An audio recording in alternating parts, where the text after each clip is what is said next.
ನಮಸ್ತೆ ಆತ್ಮೇಲೆ ನಾನು ನಿಕಟಾಜಿ ಯೋಗ ಉಪಾಧ್ಯಾಯ ಬಾಬಾಜಿ ಅಷ್ಟಾಂಗ ಯೋಗ ಮತ್ತು ನ್ಯಾಚುರಲ್ ಹೀಲಿಂಗ್ ಸೆಂಟರ್ ಕೆಂಪೇಗೌಡ ನಗರ ಮಾಧ್ಯಮ ಬೆಂಗಳೂರು. ಇಂದಿನ ಜನಾಂಗದಲ್ಲಿ ಅನೇಕರಿಗೆ ಸ್ಪೈನಲ್ ಕಾರ್ಡ್ ಸಂಬಂಧಿತ ಸಮಸ್ಯೆಗಳು. ಸ್ಪೈನ್ ಅಂತ ಬಂದಾಗ ಕೇವಲ ಬೆನ್ನು ಮೂಳೆ ಮಾತ್ರ ಅಲ್ಲ, ಅದು ಬೆನ್ನು ಮೂಳೆಯ ಮಧ್ಯದಲ್ಲಿ 33 ವರ್ಟೆಬ್ರಾ ಬರುತ್ತೆ. ಅದರೊಂದಿಗೆ 33 ಜೋಡುಗಳು, ಅದರೊಂದಿಗೆ ಮೆದುಳಿನ ಮುಖೇನ ಆ ಸ್ಪೈನ್ ಮಧ್ಯದಲ್ಲೇ ಎಲ್ಲ ನಮ್ಮ ಇಂಟರ್ನಲ್ ಆರ್ಗನ್ಗಳಿಗೆ ಸಂಬಂಧಪಟ್ಟಂಥ ನರ್ವ್ ಸಿಸ್ಟಮು, ನರ್ವು ಎಲ್ಲವೂ ಕೂಡ ಹಾದು ಹೋಗಿ ಇಂಟರ್ನಲ್ ಆರ್ಗನ್ಗಳನ್ನು ಟಚ್ ಮಾಡಿರೋದು, ಬೆಸೆದುಕೊಂಡಿರೋದು. ಸೊ ಹಾಗಾಗಿ ಸ್ಪೈನ್ನ ಮಧ್ಯೆ ಸಮಸ್ಯೆಗಳು ಅಂತ ಬಂದಾಗ ಡಿಸ್ಕ್ ಬಲ್ಜ್ ಆಗೋದು, ಹರ್ನಿಯೇಟೆಡ್ ಆಗೋದು, ಅಥವಾ ಲೋಯರ್ ಬ್ಯಾಕ್ ಪೇನ್ ಆಗೋದು, ಮಿಡಲಲ್ಲಿ ಬ್ಯಾಕ್ ಪೇನ್ ಆಗೋದು, ಅಥವಾ ಅಪ್ಪರ್ ಬ್ಯಾಕ್ ಪೇನ್ ಆಗೋದು, ಸರ್ವೈಕಲಲ್ಲಿ ಕುತ್ತಿಗೆಯಲ್ಲಿ ನೋವು ಬರೋದಾಗೋದು, ಸರ್ವೈಕಲ್ ಸ್ಪಾಂಡಿಲೋಸಿಸ್ ಆಗೋದು. ಈ ರೀತಿ ಸಮಸ್ಯೆಗಳು ಬಂದಿದೆ ಅಂದಾಗ ನೆಗ್ಲೆಕ್ಟ್ ಮಾಡಬಾರ್ದು. ಸೊ ನಮ್ಮ ಇಂಟೇರ್ ರಿಫ್ರೆಶ್ಮೆಂಟ್ ಅಂದರೆ ನಮ್ಮ ಸ್ಪೈನನ್ನ ಇಂಟೇರ್ ರಿಫ್ರೆಶ್ಮೆಂಟ್ ಆಗಿ ಇಟ್ಕೊಳ್ಳೋದಕ್ಕೆ ನಾವು ಯೋಗದ ಅಭ್ಯಾಸದಿಂದ ಮಾತ್ರ ಸಾಧ್ಯ. ನಾವು ದೈನಂದಿನದಲ್ಲಿ ಮುಂದೆ ಬಾಗೋದು ಎಲ್ಲರೂ ಕೂಡ ಮಾಡ್ತಾ ಇರ್ತಾರೆ, ಯಾವ್ದಾರ ಕೆಲಸದ ಪ್ರತಿಶತ ಮುಂದೆ ಬಾಗೋದು ಮಾಡ್ತಾರೆ. ಬಟ್ ಹಿಂದೆ ಬಾಗೋದು, ಟ್ವಿಸ್ಟಿಂಗ್ ಅಂತ ಬರೋದು, ಮತ್ತೆ ಯೋಗಾಸನದಲ್ಲಿ ಭುಜಂಗಾಸನ, ತ್ರಿಕೋಣಾಸನ, ಅರ್ಧಚಕ್ರಾಸನ, ಚಕ್ರಾಸನ, ವಕ್ರಾಸನ, ಈ ರೀತಿಯಾದ ಆಸನಗಳೆಲ್ಲ ಮಾಡಿದಾಗ ಸ್ಪೈನ್ ರಿಫ್ರೆಶ್ಮೆಂಟ್ಗೊಳಗಾಗುತ್ತೆ. ರಿಫ್ರೆಶ್ಮೆಂಟ್ ಅಂದರೆ ಬೇರೇನಿಲ್ಲ, ನೀವು ಯಾರು 1 ವಾರದ ಮಟ್ಟಿಗೆ ಸ್ನಾನ ಮಾಡಿದ್ರೆ ಏನಾಗುತ್ತೆ, ಕೊಳೆ ತುಂಬಿಕೊಳ್ಳುತ್ತೆ ಅಲ್ವಾ? ಅದೇ ರೀತಿ ನಾವು ಯೋಗಾಸನ ಮಾಡೋದು ದೇಹನ ಕಂಪ್ಲೀಟಾಗಿ ಸ್ನಾನಕ್ಕೆ ಒಳಪಡಿಸ್ದಾಗ, ಅದರಲ್ಲಿ ಎಂಟೈರ್ ಸ್ಪೈನನ್ನು ರಿಫ್ರೆಶ್ಮೆಂಟಿಗೆ ಒಳಪಡಿಸೋದು, ಹಿಂಡೋದು, ಈ ರೀತಿ ಇಕ್ಸೋದು, ಬೆಂಡ್ ಮಾಡೋದು, ಟ್ವಿಸ್ಟ್ ಮಾಡೋದು ಮಾಡಿದಾಗ ಅಲ್ಲಿ ಇರ್ತಕ್ಕಂಥ ಎಲ್ಲ ಡಿಸ್ಕ್ಗಳ ಮಧ್ಯೆ ಒತ್ತಡ ಕಡಿಮೆ ಆಗುತ್ತೆ. ಸೊ ಒತ್ತಡ ಕಡಿಮೆ ಆದಾಗ ಆಟೋಮೆಟಿಕಲಿ ಹರ್ನಿಯೇಟೆಡ್ ಡಿಸ್ಕ್ ಆಗೋದು, ಡಿಸ್ಕ್ ಕಂಪ್ರೆಸ್ ಆಗೋದು, ಡಿಸ್ಕ್ ಬಲ್ಜ್ ಆಗೋದು, ಯಾವುದೇ ರೀತಿಯಾದ ಸಮಸ್ಯೆಗಳು ಹತ್ರ ಕೂಡ ಸುಳಿದಾಡುತ್ತೆ. ಸೊ ಹಾಗಾಗಿ ಸ್ಪೈನ್ನ ಆರೋಗ್ಯ ಅಂತ ಬಂದಾಗ ನಾವು ಬೆಸ್ಟ್ ವೇ ಅಂತಂದಾಗ ಯೋಗಾಭ್ಯಾಸ ಮಾಡೋದು. ಹಾಗೆ ಆ ಆಸನಗಳೆಲ್ಲವೂ ಕೂಡ ಅಭ್ಯಾಸ ಮಾಡ್ದಂಗೆಲ್ಲ ನಿಮ್ಮ ಮೆದುಳು ಕ್ರಿಯಾಶೀಲಗೊಳ್ಳೋದು, ನರಮಂಡಲದ ವ್ಯವಸ್ಥೆಯನ್ನು ನಾವು ಕಾಪಾಡಿಕೊಳ್ಳುವಲ್ಲಿ. ಈ ನರಮಂಡಲದ ವ್ಯವಸ್ಥೆ ಅಂದಾಗ ಸುಮಾರು ಜನಕ್ಕೆ ನರಗಳ ವ್ಯಾಧಿ ಅಂತ ಬಂದಾಗ ಕೈಕಾಲುಗಳು ಹಿಂಗೆ ಅದಿರೋದು, ವೈಬ್ರೇಟ್ ಆಗೋದನ್ನೆಲ್ಲ ನಾವು ನೋಡ್ತಾ ಇದ್ದೀವಿ. ಸೊ ಆ ರೀತಿ ಕೈಕಾಲುಗಳು ವೈಬ್ರೇಟ್ ಆಗ್ತಿರಂಗೆ ನಿಮ್ಮ ಪ್ರತಿ ನಾಡಿಗಳಲ್ಲಿ ಚೈತನ್ಯತೆ, ಶಕ್ತಿ ಇರಬೇಕು ಅಂದಾಗ ಯೋಗಾಸನ ಮಾಡಿ. ಅದರೊಂದಿಗೆ ಎಂಟೈರ್ ಸ್ಪೈನ್ನ ಆರೋಗ್ಯವನ್ನು ಕಾಪಾಡಿಕೊಳ್ಳಲು ಒಂದು ಮುದ್ರೆ, ಇದನ್ನು ಸಂಸ್ಕೃತದಲ್ಲಿ ಮೇರುದಂಡ ಮುದ್ರೆ, ಸಂಸ್ಕೃತದಲ್ಲಿ ಮೇರು ಅಂದರೆ ಸ್ಪೈನಲ್ ಅಂತ, ಮೇರುದಂಡ ಮುದ್ರೆ ಅಂತಲೇ ಕರಿತಾರೆ. ಅಂದರೆ ಸ್ಪೈನಲ್ ಕಾರ್ಡ್ಗೆ ಸಂಬಂಧಪಟ್ಟಂಥ ಮುದ್ರೆ ಹೆಂಗೆ ಮಾಡೋದು, ಮುದ್ರೆ ಯಾರು ಮಾಡಬಾರದು ಮುದ್ರೆ ಅನ್ನೋದನ್ನು ತಿಳ್ಕೊಂಡಿರ್ಬೋದು. ಈ ದಿನ ಈ ಮುದ್ರೆಯೊಂದಿಗೆ ಸ್ಪೈನಲ್ ಕಾರ್ಡ್ನ ಆರೋಗ್ಯಕ್ಕೆ ಈ ಮುದ್ರೆಯೊಂದಿಗೆ ಒಂದು ಬ್ರೀತಿಂಗ್ ಟೆಕ್ನಿಕ್ ಕೂಡ.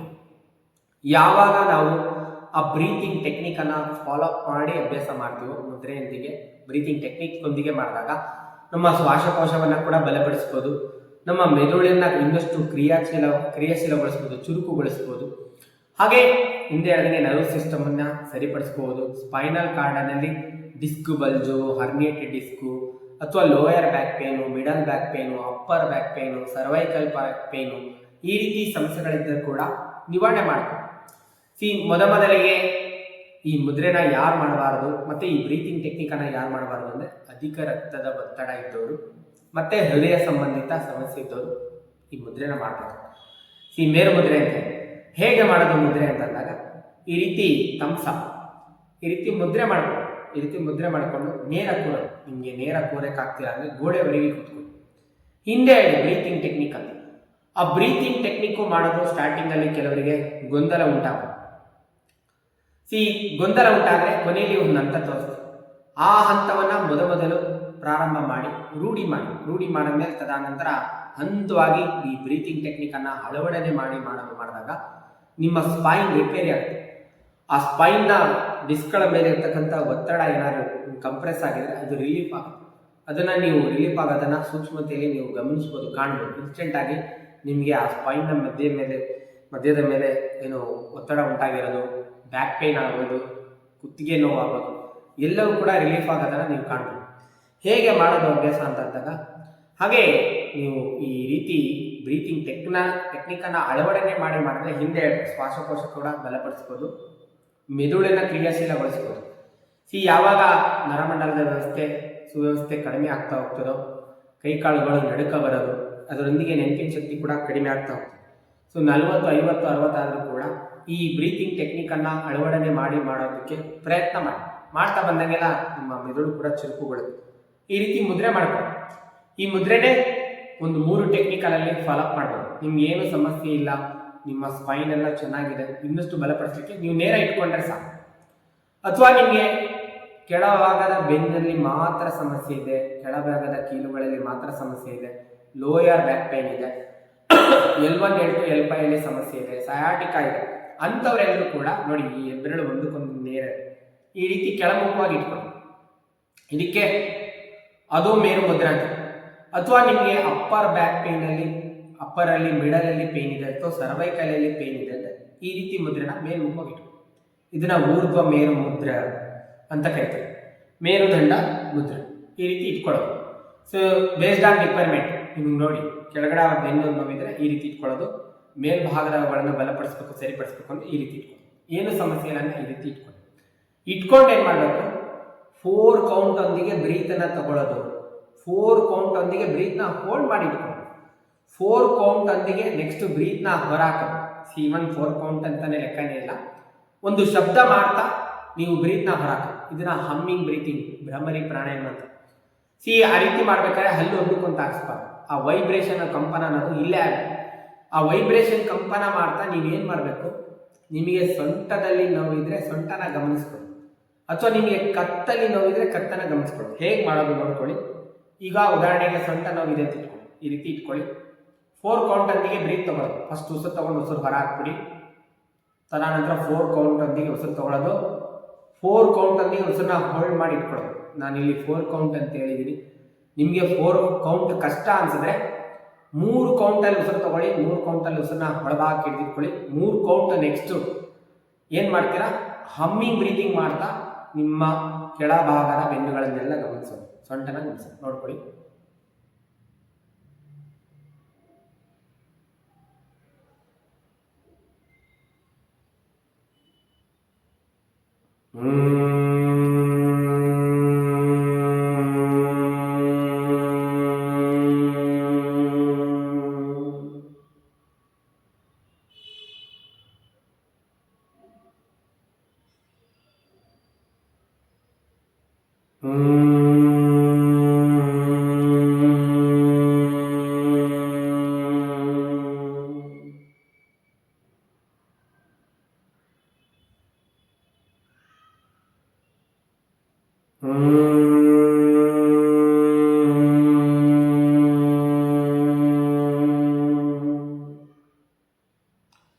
ನೀವು 4 ಕೌಂಟ್ ಒಂದಿಗೆ ಉಸಿರು ತಗೊಳ್ಳೋದು, 4 ಕೌಂಟ್ ಒಂದಿಗೆ ಉಸಿರನ್ನ ಒಳಗೆ ಹಿಡಿದಿಟ್ಕೊಳ್ಳೋದು, ಹಮ್ಮಿಂಗ್, ಆ ದುಂಬಿ ರೀತಿ ಶಬ್ದ ಮಾಡೋದು, ಇಲ್ಲೆಲ್ಲ ಕಂಪನ ಉಂಟಾಗುತ್ತೆ.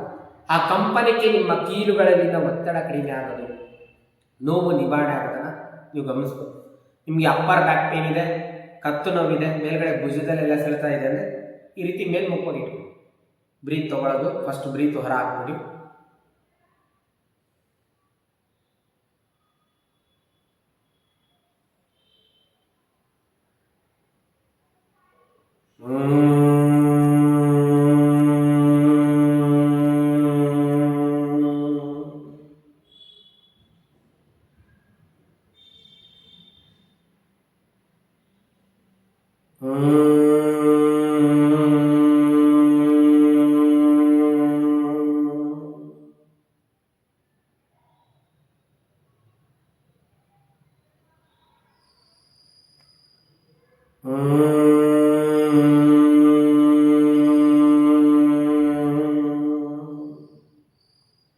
ನಾನಿಲ್ಲಿ 3 ಸುತ್ತು ಮಾಡಿ ತೋರಿಸ್ತೀನಿ.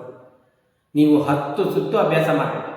ನಿಮಗೆ ಬ್ರೀತ್ ತಗೊಳ್ಳೋದು, ಬ್ರೀತ್ನ ಹೋಲ್ಡ್ ಮಾಡಿ ಇಟ್ಕೊಳ್ಳೋದು, ಅದರೊಂದಿಗೆ ದುಂಬಿ ರೀತಿ ಶಬ್ದ ಮಾಡೋದು ಕಷ್ಟ ಅನಿಸಿದ್ರೆ ನಾ ಹಿಂದೆ ಕೊನೆಯಲ್ಲಿ ಒಂದು ಹಂತ ತೋರಿಸ್ತೀನಿ. ಚಸ್ಕಿ ರೀತಿ ಇಟ್ಕೊಳ್ಳಿ. ಮೂಲಾಧಾರದಿಂದ ಸಹಸ್ರಾರದವರೆಗೆ, ಹಾಗೆ ಸಹಸ್ರಾರದಿಂದ ಹಿಂತಲೆಯ ಭಾಗ, ಕತ್ತು, ಬೆನ್ನು, ಭುಜ, ಸೊಂಟ, ಮತ್ತೆ ಮೂಲಾಧಾರದ ಅಂದರೆ ಕಾಕ್ಸಿಕ್ಸ್ ಟೈಲ್ ಬೋನ್ವರೆಗೆ ಉಸಿರನ್ನ ಹಾರಿ ಬಿಡೋದು. ಹಿಂಗೆ ಉಸಿರು ತಗೊಳ್ಳೋದು, ಹಿಂಗೆ ಉಸಿರನ್ನ ಹಾರಿ ಬಿಡೋದು. ಟ್ರೈ ಮಾಡ್ತೀರಾ? ಈ ರೀತಿ ಕೂಡ ಮಾಡಿದಾಗ ಆ ಪ್ರಾಣಶಕ್ತಿ ದೇಹದ ನಿಮ್ಮ ಸ್ಪೈನಲ್ಲಿ ಎಲ್ಲರ ಸ್ಟ್ರಕ್ ಆಗಿದ್ರೆ ಅದನ್ನ ರಿಲೀಫ್ ಮಾಡಲಿಕ್ಕೆ ಇದು ಸಹಕಾರಿಯಾಗುತ್ತೆ. ಟ್ರೈ ಮಾಡ್ತೀರಾ? ಉಸಿರು ತಗೊಳ್ಳೋದು ಮೂಲಾಧಾರದಿಂದ ಸಹಸ್ರಾರದವರೆಗೆ, ಸಹಸ್ರಾರದಿಂದ ಮೂಲಾಧಾರಕ್ಕೆ ಉಸಿರನ್ನ ಹರಿಬಿಡೋದು.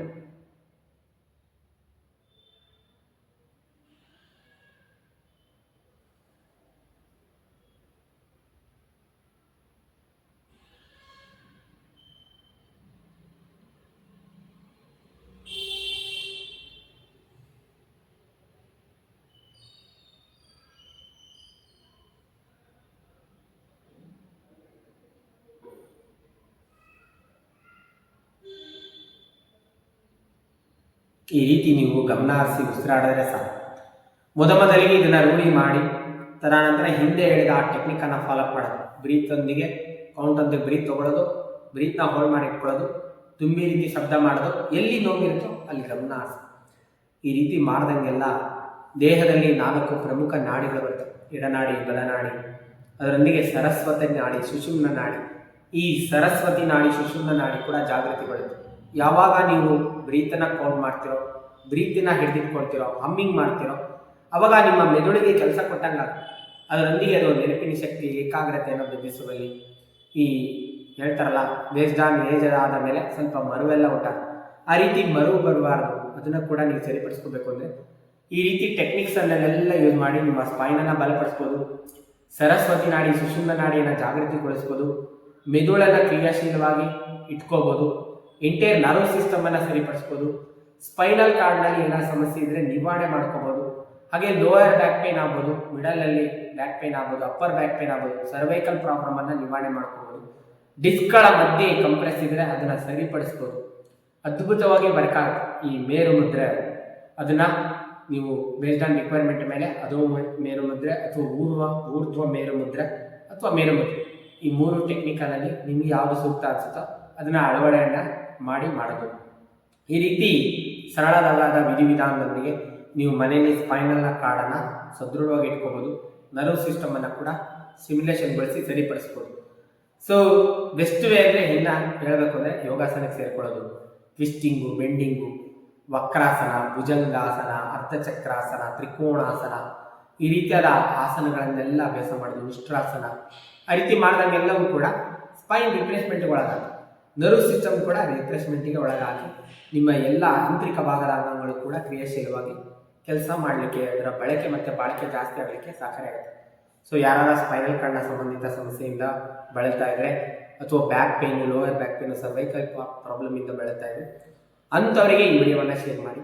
ಈ ವಿಡಿಯೋದಲ್ಲಿ ಇರ್ತಕ್ಕಂಥ ಮಾಹಿತಿಯನ್ನು ಸರಿಪಡಿಸ್ಕೊಳ್ಳಿ. ತಮಗೆಲ್ಲರಿಗೂ ಒಳಿತಾಗಲಿ. ಶುಭ ದಿನ. ನಮಸ್ಕಾರ.